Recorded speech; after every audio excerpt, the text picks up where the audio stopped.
তো সেদিন সন্ধেবেলা লঞ্চে চেপে এক জায়গায় যাচ্ছিলাম। কোথায় যাচ্ছিলাম অবশ্যই তোমাদের বলছি, আর বলতেও হবে না, কারণ তোমরা ভিডিওর মাধ্যমে বুঝতেও পারবে যে কোথায় যাচ্ছি।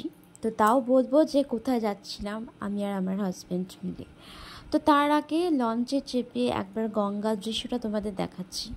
অপূর্ব অপূর্ব লাগছিল। সন্ধ্যা হয়ে গিয়েছিল, পুরোপুরি এখনও সন্ধে হয়নি, আকাশে হালকা মেঘ ছিল, কিন্তু অসাধারণ লাগছিল দেখতে। লঞ্চের ভেতরটাও তোমাদের দেখালাম, ভিড় ছিল। তো তার মধ্যে আমি আমার হাজব্যান্ডকে বলছিলাম বারবার করে যে ক্যামেরার দিকে তাকাতে, কিন্তু তাকাচ্ছিল না। যাই হোক, জোর টোর করার পর কিন্তু তাকালো ক্যামেরার দিকে। আর এখন নিশ্চয়ই তোমাদের বলতে হবে না যে আমরা কোথায় এসছি বা লঞ্চে করে কোথায় যাচ্ছিলাম। একদম ঠিক আন্দাজ করেছো। আমি আর আমার হাজব্যান্ড এসেছি নৈহাটির বড় মার কাছে পুজো দিতে। আর আমরা ভীষণ খুশি, কারণ এই প্রথম ভিড় অনেক কম ছিল, তাই অনেক ভালোভাবে আমরা মাকে দর্শন করতে পেরেছিলাম আর পুজো দিতে পেরেছিলাম। আর এই ছিল আজকের ছোট ব্লগ।